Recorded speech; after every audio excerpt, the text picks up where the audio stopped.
There's no secret that TikTok is absolutely dominating the music industry, and I've been well aware of its power for quite some time now. TikTok is the next big thing for hip-hop. But there are a lot of questions to be asked in 2021. Exactly how dominant is it? Why is it so powerful? And how long can this possibly go on? My name is Patrick CC, and hopefully I'll be answering these questions today. Make sure you're drinking water while you're watching this video. At this point, I'm sure you guys are pretty up to speed on what TikTok is and that artists are benefiting from it, but I'd like to share with you some data that's actually really interesting. TikTok has 2 billion all-time global downloads. The average TikTok user will spend about 1 hour per day on the app, whereas the average Instagram user will only spend half as much time. Also, 90% of TikTok users go on the app daily. Only 63% of Instagram users go on daily. And it isn't just young kids using the app. Only 27% of its users are under 18, 42%, and the majority of the user base is between 18 and 24, and 31% over 25 years of age. In short, people really like TikTok. Before I talk about TikTok squeezing its massive hands around the neck of the music industry, I need to talk about its two predecessors, Vine and Musical.ly, and how they birthed the most perfect little app child called TikTok. The big difference between Vine and TikTok is 6-second videos versus 1-minute videos. But since Vine was such a new idea, it took a bit of experimentation before gaining popularity. Vine created the demand for short-form video content on the internet, and Viners were a massive part in content creators making careers on social media. The less talented creators and ultimately young kids gravitated to Musical.ly, which was an app that was dominated by kids lip-syncing and dancing to songs. Yes, kids really got famous by lip-syncing to popular songs. It required much less creativity to succeed. Jacob Sartorius is probably the only Musical.ly star that you are aware of. Now, Vine did have some influence on the music industry. There are songs that you could argue are Vine songs, and sometimes Viners did use songs as a way to make their videos. But Musical.ly, if you couldn't tell by the name, was very much an app based around the music. This app depended on it.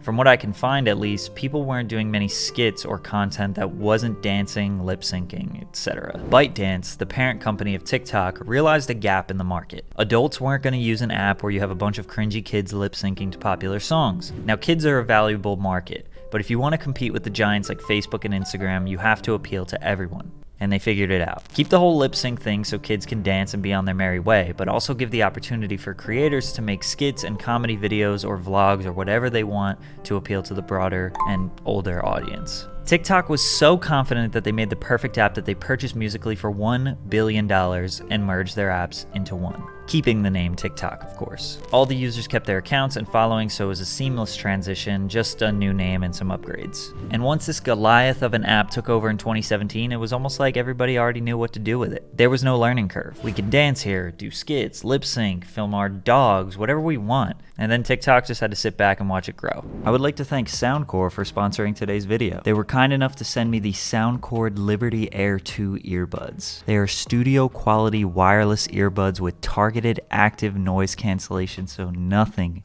can disturb you while you're listening. SoundCore wanted to introduce a high quality earbud at an affordable cost, and I think they did just that. I listened to my entire album with these bad boys in, and let me tell you, those mixes sounded nice. You get this little case too to hold them in, this little curious case, which, let's be honest, it's only good for the sweet satisfaction of the magnetized click.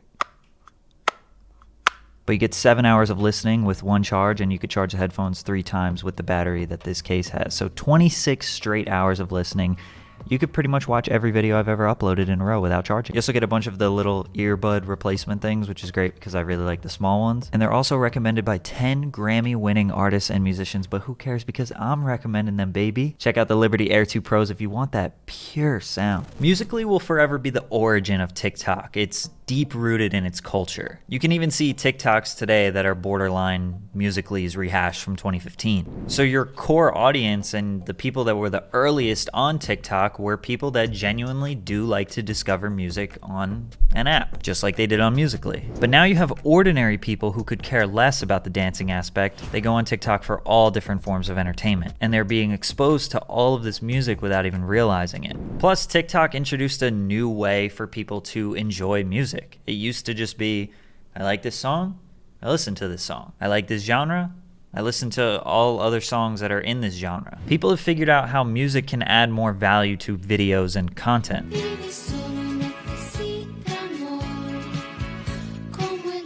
And obviously this isn't like a new concept. Movies and TV have been doing this since their inception, but there's never been an app that was so user-friendly that is focused on this. Users go on TikTok to watch videos, to laugh, to be entertained. And now they are digesting the music subconsciously, introducing them to genres and styles of all different kinds. And more often than not, people watch videos then simply go look up the song on YouTube or a streaming service because they like the little preview that they heard on the app. Also, a lot of the time, the name of the song is literally credited at the bottom, and then you can click on it and look at other videos that have that song. So now you're gaining fans of your music because you like the way that content creators are using your song in their videos. Really weird way to gain fans, but hey, it's working. Now, why is TikTok so powerful when it comes to making a song popular? TikTok content is not so much based on originality and more so just adding a small twist on a trend. So if there's a new song, a trendy dance, or a video style that's popular, all the popular creators do basically the same exact videos, which is why when a song takes off, it really takes off. Fans of content creators want to see them jump on a trend. So if there's a popular dance to song A, the fans want to see creator 1, creator 2, creator 3, and the rest of them do the dance to song A. They don't care if you make a new dance, they just want you to do the trend. And if you're not an established creator, well, you can just do the dance to song A, and if you do it good enough, you could go viral. It's seemingly this never-ending cycle of people that are already famous, capitalizing on a trend or a dance for views, and upcoming creators trying to capitalize on that same trend or dance in order to grow and gain views.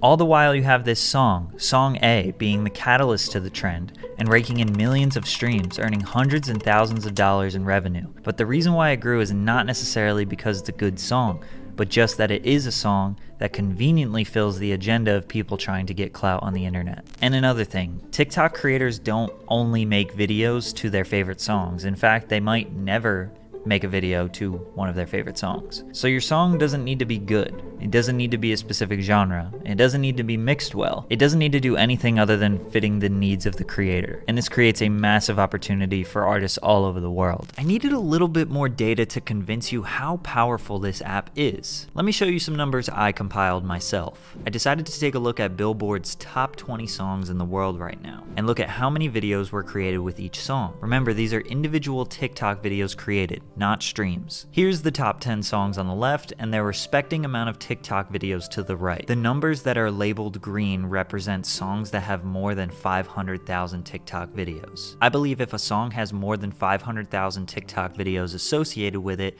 it is a strong reason why it is on the Billboard chart so high. Now, all the numbers labeled in yellow represent songs that have between 100,000 and 500,000 TikTok videos associated with them. They're yellow because the TikTok influence is definitely there, but I'm not comfortable with saying definitively that TikTok is the reason why it is charting so high on Billboard. And for the red numbers, I simply don't think TikTok has a strong or any influence on the song being so high on Billboard. Now, if you take a quick look, it seems generally mixed, favoring the green numbers. Now let's look at songs 11 through 20.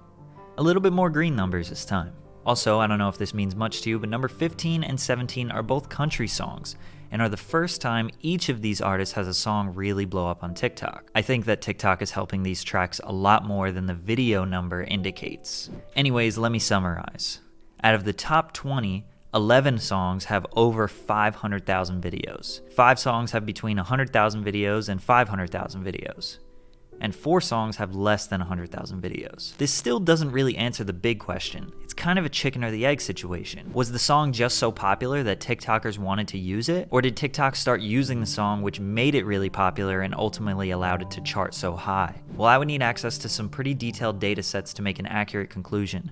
But in my opinion, unless you're Ariana Grande, The Weeknd, or some mega star, the only way you are charting top 20 is if you have a massive TikTok influence. Now, everything that I mentioned in the video was all upside, so there has to be some negatives, right? I mean, TikTok dominating the music industry can't be all good, and I would agree, can't. Can TikTok ruin a song? Most people say yes, I say no, but you can watch the video that I made on that. But what TikTok can ruin is the integrity or the art of people that make songs. I mean, if you have one song get that sweet TikTok clout stimulus package and you make $150,000 in revenue on it, it's gonna be pretty hard to not think about what TikTokers are gonna like when you're making your next song. The problem is the first time you made it big on TikTok, you weren't trying. It was organic. So now that you're trying, you're just making bad music. And we've seen tons of famous artists make horrible songs. None of them would actually admit this, but in order to chase that TikTok bag. The worst thing that you could do to music is make it artistically valueless. I could go into more negatives about TikTok's impact on the music industry, but honestly, that's probably the worst one. People just diluting their stuff so that it'll go viral. But lastly, how long will this possibly go on? This is just the beginning. TikTok has a massive user base and it's really close to being on the same level as Instagram and Facebook. It's not gonna die out or blow over, and I really don't think it's just like this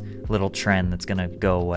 Marketing your music on TikTok or trying to grow a following or a fan base on there, I still think is a really good strategy for 2021 and beyond. I say double down on TikTok. It's a beast of a platform, and as long as you don't dilute the shit out of your music and you can actually make good stuff, might be worth trying it out. But that's what I think.